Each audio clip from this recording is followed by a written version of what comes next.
Hello, welcome to everyone in this video. Food এশিয়ার যে আমরা প্র্যাকটিস সেট করছিলাম, দুটো সেট কমপ্লিট হয়েছে। 3 নম্বর সেটে 25টা কোশ্চেন আমরা করেছি। আজকে আরও 25টা কোশ্চেন করবো জিএসজিকের। প্রথম কোশ্চেন বলছে যে জাতীয় প্রতিরক্ষা একাডেমি, যে ন্যাশনাল ডিফেন্স একাডেমি, সেটা অ্যাকচুয়ালি কোথায় অবস্থিত? সেটা হচ্ছে খরসওয়াল সালে অবস্থিত। এটা পুনের কাছে, মহারাষ্ট্রর পুনে, সেখানে এটা অবস্থিত। Joint service academy, Indian arm force, ঠিক আছে। তো আমরা মেন যদি দেখি, মিলিটারি একাডেমিটা দেরাদুনে অবস্থিত, অফিস অফ ট্রেনিং একাডেমি চেন্নাইয়ে, আর্ম ফোর্স মেডিকেল কলেজ হচ্ছে Pune, defence service staff college হচ্ছে Wellington, Tamil Nadu, national defence academy হচ্ছে Khadakwasla, Maharashtra, Indian naval academy হচ্ছে Ezhimala, Kerala, arm force academy Dundigal, Telangana. Next question বলছে আমাদের, রাফায়েল যুদ্ধ বিমানকে আনুষ্ঠানিকভাবে কোন বিমান বাহিনী স্টেশনে ভারতীয় বিমান বাহিনীতে যুক্ত করা হয়েছে? স্টেশনটার নাম হচ্ছে আম্বালা। আম্বালা স্টেশনটা আমরা যদি দেখি, সেটা এরকম জায়গাতে অবস্থিত, হরিয়ানাতে। এই যে সেটা 2020 10ই সেপ্টেম্বর আনুষ্ঠানিকভাবে যুক্ত করা হয়। এটা হচ্ছে ইন্দো পাক বর্ডার, অ্যারাউন্ড 220 কিলোমিটার এয়ারবেস মধ্যে অবস্থিত। নেক্সট কোশ্চেন, লিসা লেকর কোন খেলার সাথে যুক্ত? উনি অস্ট্রেলিয়ান একটা ক্রিকেট প্লেয়ার। উনি হচ্ছে অস্ট্রেলিয়ান ক্রিকেট প্লেয়ার। 1979 খ্রিস্টাব্দে ওনার জন্ম হয়। তৃতীয় পানিপথের যুদ্ধে মারাঠাদের নেতৃত্ব কে দিয়েছিলেন? তৃতীয় পানিপথের যুদ্ধে মারাঠাদের নেতৃত্ব দিয়েছিলেন সদাশিব রাও, ঠিক আছে, সদাশিব রাও নেতৃত্ব দিয়েছিলেন। নেক্সট কোশ্চেন, ফল সংক্রান্ত বিদ্যাকে কি বলে? সেটা হচ্ছে প্রমোলজি, ঠিক আছে। স্পার্মোলজি হচ্ছে ওই এর বিদ্যা, সিড, বীজ। সাইকোলজি হচ্ছে মাইন্ড অ্যান্ড বিহেভিয়ার। আর পেট্রোলজি হচ্ছে রক, ইগনেগা, সেইগুলো নিয়ে স্টাডি। নেক্সট কোশ্চেন, জালিয়ানওয়ালাবাগের হত্যাকাণ্ডের প্রতিশোধ দেওয়ার জন্য লন্ডনের জেনারেল ও ডায়ারকে কে হত্যা করেছিল? তিনি হচ্ছেন সর্দার উদ্ধম সিং, ঠিক আছে। 1919-এ জালিয়ানওয়ালাবাগের হত্যাকাণ্ড হয়েছিল, 1919-এ, কিন্তু এইটা হত্যা করেছিল 1940-এ, মানে এতদিন পরে হত্যাটা করেছিল। আমরা যদি দেখি এখানে, পাঞ্জাবের যে উনি 13ই এপ্রিল ঘটনাটা করেছিল, উনি হত্যা করেছিল এই যে 13ই মার্চ 1940 খ্রিস্টাব্দে, ক্যাটক্স হল, লন্ডনে। তো আমরা হিস্ট্রিটা এখানে দেখতে পারি যে জালিয়ানওয়ালাবাগ হত্যাকাণ্ডের সময় ওই সর্দার উদ্ধম সিং ওই এর মধ্যে ছিলেন, হত্যাকাণ্ডের জায়গায় মানে ছিলেন। তারপর তিনি আফ্রিকায় যায়, সেখানে লেবারের কাজ করে। তারপর সেখান থেকে ইউএসএ যায়। ইউএসএ গদর পার্টি ছিল, তাকে যুক্ত হয়। তারপর রিটার্ন করে ভারতে, ভগৎ সিংয়ের কথায় 1927-এ, বাট সেই সময় অ্যারেস্ট করা হয় তাকে, যেহেতু গদর পার্টিতে ছিল। তারপর 1931-এ জার্মানিতে যায় এবং সেখান থেকে ইংল্যান্ডে যায় 1933-এ। এবং সেখানে এক মিটিংয়ে 1940 খ্রিস্টাব্দে এক মিটিংয়ের শেষে উদয় সিং ওই জেনারেল ডায়ারকে হত্যা করেছিল। নেক্সট, ভারত সভার প্রতিষ্ঠাতাকে? সুরেন্দ্রনাথ ব্যানার্জি। সুরেন্দ্রনাথ ব্যানার্জি হচ্ছে ভারত সভার প্রতিষ্ঠাতা, ঠিক আছে। 1876 খ্রিস্টাব্দে ভারত সভা প্রতিষ্ঠা করেছিল। তারপরে মার্চ হয়ে যায় ইন্ডিয়ান ন্যাশনাল কংগ্রেসের সাথে 1885 খ্রিস্টাব্দে। সুরেন্দ্র ব্যানার্জি হচ্ছে আইএনসির একটা লিডার এবং তাকে রাষ্ট্রগুরু হিসাবেও মানা হয়। নিচের কোন অঞ্চলটি ভারতীয় ফুটবলারদের মক্কা নামে পরিচিত? কলকাতা হচ্ছে ভারতীয় ফুটবলদের মক্কা, কারণ হচ্ছে কলকাতাতে প্রচুর ফ্যান আছে এই ফুটবলের, ঠিক আছে। এই যে Mecca football, because the passionated football fan in Kolkata. এখানে লাইক হয়, সন্তোষ ট্রফি হয়, সুপার কাপ হয়, Durand cup, Indian super league, এই ফেমাস ফেমাস টুর্নামেন্টগুলো এখানে দেখা যায়। তো কলকাতাতে ফুটবলের ফ্যান প্রচুর। বাকমিনিস্টার ফুরারিনের কার্বন পরমাণুর সংখ্যা হচ্ছে 60টা কার্বন পরমাণু এরকম দিয়ে এইরকম একটা ফুটবলের মতো ফুরারিন সৃষ্টি করে। নিচের কোন নদীটি গঙ্গার উপনদী? এর মধ্যে গোমতী নদীটি হচ্ছে গঙ্গার উপনদী, গোমতী। আমরা যদি গঙ্গার ট্রিবিউটারিজ দেখি, এখানে অলকানন্দা আসে, এখানে ভাগীরথী আসে, এখানে ঋষিকেশের কাছে মেলে, তারপর হরিদ্বার, এরমভাবে করতে করতে এখানে চলে আসছে কালীবিন, কানপুরের কাছে এলাহাবাদের হচ্ছে প্রয়াগরাজ রয়েছে। এইখানে দেখতে পাচ্ছি এই যে গোমতী নদীটা আসছে, সেখানে মিশছে। তো সন নদী এইভাবে ফাইনালি এখানে আসছে। তো গোমতীটা হচ্ছে গঙ্গার উপনদী। নেক্সট বলছে কোন সংবিধান সংশোধনীকে অ্যামেন্ডমেন্টকে ক্ষুদ্র সংবিধান বলা হয়? 42তম সংবিধান সংশোধনী, যেটা হচ্ছে 1776 খ্রিস্টাব্দে হয় 11ই নভেম্বর। তাতে প্রচুর চেঞ্জ হয়েছিল, যেমন প্রিয়াম্বেলে একবারই চেঞ্জ হয়েছিল ওয়ান অ্যান্ড ওয়ানলি, সেটা হচ্ছে সোশ্যালিস্ট, সেকুলার আর ইন্টিগ্রিটি, এই ওয়ার্ডগুলো যুক্ত হয়েছিল। তারপরে ফান্ডামেন্টাল ডিউটি পার্ট 4A, সেটা অ্যাড হয়েছিল এই 42তম অ্যামেন্ডমেন্টে। ঠিক আছে।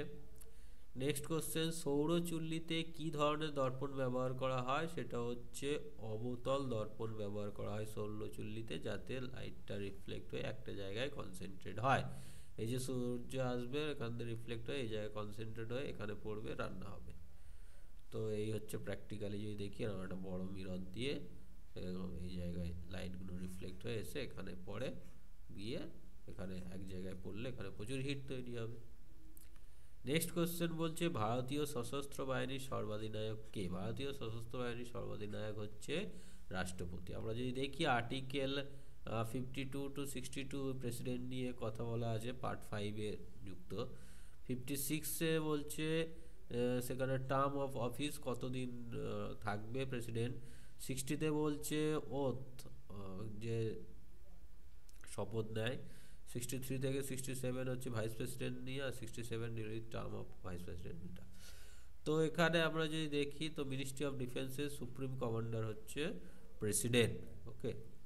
এছাড়াও অন্যান্য যেসব রয়েছে, ইন্ডিয়ান নেভি, এয়ারফোর্স, সবারই হচ্ছে ইউনিফাইড তিনটে ইউনিফাইড সার্ভিস তার সুপ্রিম কমান্ডার।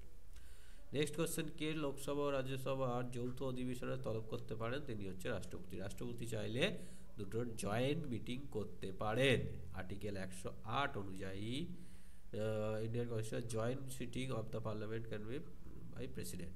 আর সেটা প্রিসাইড মানে হেড কে থাকবে? স্পিকার থাকবে। ঠিক আছে, deputy speaker of Lok Sabha in the presence of deputy chairman of Rajya Sabha. ঠিক আছে, তো এই হচ্ছে ব্যাপার। নেক্সট বলছে নিম্নলিখিত কোনটি পরোক্ষ কর? ইনডাইরেক্ট ট্যাক্স এর মধ্যে কোনটা? ইনডাইরেক্ট ট্যাক্স হচ্ছে এই যে কর, মানে হচ্ছে এই custom duty on goods, exercises, value added. বায়ুমণ্ডলের কোন স্তরকে শান্তমণ্ডল বলে? স্ট্র্যাটোস্ফিয়ারটাকে, স্ট্র্যাটোস্ফিয়ারের ঠিক উপরেই থাকে, এই যে ট্রপোস্ফিয়ারের উপরে স্ট্র্যাটোস্ফিয়ার, এই স্ট্র্যাটোস্ফিয়ারটাকে শান্তমণ্ডল বলে। এখানে ঝড় ঝাপটা কিছুই হয় না, ঝামেলা কম, সমস্যা কম। নেক্সট কোশ্চেন, উদ্ভিদের সালোক সংশ্লেষ প্রক্রিয়া আলোক শক্তি কোন শক্তিতে রূপান্তরিত হয়? রাসায়নিক শক্তিতে রূপান্তরিত হয়। Light energy converted into chemical energy, chemical potential energy. পরের কোশ্চেন, নিম্নলিখিত কোন রোগটি ভাইরাস ঘটিত কারণে হয়? এর মধ্যে হেপাটাইটিসটা হচ্ছে ভাইরাস ঘটিত কারণ, আর সব ব্যাকটেরিয়া ঘটিত। এবার আমরা দেখতেই পাবো chickenpox, smallpox, measles, rabies, AIDS, yellow fever, dengue fever, polio, hepatitis B, এগুলো সবই হচ্ছে ভাইরাস ঘটিত। এবং ভাইরাসের নামগুলো এখানে লেখা রয়েছে। আমরা হেপাটাইটিস বি দেখি, transmitted through contact and body fluid. Next, পিটের শাসন আইন, পিটস অ্যাক্ট কত সালে প্রণীত হয়েছিল? এটা হচ্ছে 1784 খ্রিস্টাব্দে প্রণীত হয়েছিল। 1784 খ্রিস্টাব্দে। 1773 খ্রিস্টাব্দে ভারতের রেগুলেটিং অ্যাক্ট ফার্স্ট চালু হয়েছিল, এবং সেটা 20 বছরের জন্য ভ্যালিড করা হয়েছিল। কিন্তু সেখানে কিছু ডিসপুট হওয়ার জন্য তার মাঝেই এটা চলে আসে, এবং সেখানে বোর্ড অফ কন্ট্রোল, 6জন বডির একটা বোর্ড অফ কন্ট্রোল তৈরি করা হয়, যেখানে সেক্রেটারি অফ স্টেট থাকবে, Challenger of exchanger, 4 others member from priory council of the appointment, মানে এরা ইয়েতে থাকবে, লন্ডনে থাকবে। ভারতের শাসন ব্যবস্থা কী হচ্ছে না হচ্ছে সেই সব নিয়ে দেখাশোনা করবে। ঠিক আছে, তো এটা হয়েছিল। স্বাধীন ভারতবর্ষে প্রথমবার পরিকল্পনা থেকে বিরতির সময়কাল যদি দেখি, তো 66 থেকে 70 সেই সময়টা বিরতি ছিল। আমরা যদি দেখি ফার্স্ট প্ল্যান হচ্ছে 51 থেকে 56, সেকেন্ড প্ল্যান 56 থেকে 61, তারপর 61 থেকে 66, তারপর 69। এইখানে একটা গ্যাপ হয়ে গেল। ফার্স্ট যে প্ল্যানিংয়ের গ্যাপ সেটা হয়েছিল কত, 66 থেকে 1966 থেকে 1969। তো এইখানে একটা প্ল্যানিং গ্যাপ হয়েছিল সেই সময়। নেক্সট, মনসবদারের অর্থ হচ্ছে পদমর্যাদা। মনসবদার প্রথা সূত্রে পদমর্যাদা আগ্রহের সময় দেখা গিয়েছিল। এই যে মনসব মানে হচ্ছে পজিশন অর র্যাঙ্ক, ঠিক আছে, র্যাঙ্ক বোঝায়। কলকাতা বিশ্ববিদ্যালয় কত সালে হয়েছিল, সেটা তো 1857 খ্রিস্টাব্দে এস্টাবলিশ হয়েছিল। আচ্ছা, মনসবদারি এখানে আর একটা পার্ট রয়েছে। এখানে এম্পায়ারের দুটো পার্ট ছিল, মেয়ের বক্সি আর সুবেদার। সুবেদারটা হচ্ছে ওই রিলেটিভরা, আর এটা রিলেটিভ নয়। তো অ্যাকচুয়াল ছিল মনসবদার, যাদের হচ্ছে পেমেন্ট করতো, ক্যাশ পেমেন্ট করতো। আর জাগিরদার যাদের ক্যাশ পেমেন্ট করতো না, জমি দিয়ে দিত, জমি থেকে যতটা আসবে সেটা হচ্ছে জাগিরদার। আর মনসবদার হচ্ছে যাদের ক্যাশ পেমেন্ট করতো এম্পায়ার, মানে রাজা আর কি, ক্যাশ পেমেন্ট করবে। তো 1857 খ্রিস্টাব্দে কলকাতা বিশ্ববিদ্যালয় প্রতিষ্ঠা হয়েছিল। জানুয়ারি, 24শে জানুয়ারি 1857 কলকাতা বিশ্ববিদ্যালয় প্রতিষ্ঠা। গদর দলের নেতা কে ছিলেন? গদর দলের নেতা রইল হারদোয়াল। গদর পার্টি যেটা ইউএসএ তৈরি হয়েছিল, হারদোয়াল। এই যে সোয়াদ সিং বাখানা, Lala Hardayal, co founder of this party. Till 1909 পর্যন্ত ছিল, প্যারিসে যায়, ঠিক আছে, নিউজ পেপার করে। তো এখানে সব নাম রয়েছে বিভিন্ন, লাহোর দলের নামও আমরা এখানে দেখতে পাচ্ছি, ঠিক আছে। পূর্ব রেলের সদর দপ্তর কোথায়, সেটা হচ্ছে কলকাতাতে। পূর্ব রেলের সদর দপ্তর কোথায় অবস্থিত, সেটা হচ্ছে কলকাতায়। যে পূর্ব রেলওয়ে কলকাতাতে অবস্থিত। কি কি দেখবে, হাওড়া, মালদা, শিয়ালদা, আসানসোল। নেকটন কি? নেকটন হচ্ছে জলে সন্তরণ জীব। জলে যেসব জীবগুলো সাঁতার কাটতে পারে তাদেরকে নেকটন বলা হয়। আমরা যে দেখি এই যে এরা হচ্ছে নেকটন। বেনথস হচ্ছে নিচে একদম থাকবে, তার উপরে নেকটন, তাদেরকে খাবে। প্ল্যাংটন, তার উপরে থাকে নিস্টন। তো এই হচ্ছে 50টা কোশ্চেন হয়ে গেল। নেক্সট দিন থেকে আমরা ম্যাথের কোশ্চেন করবো 10টা 10টা করে। So take care, thank you.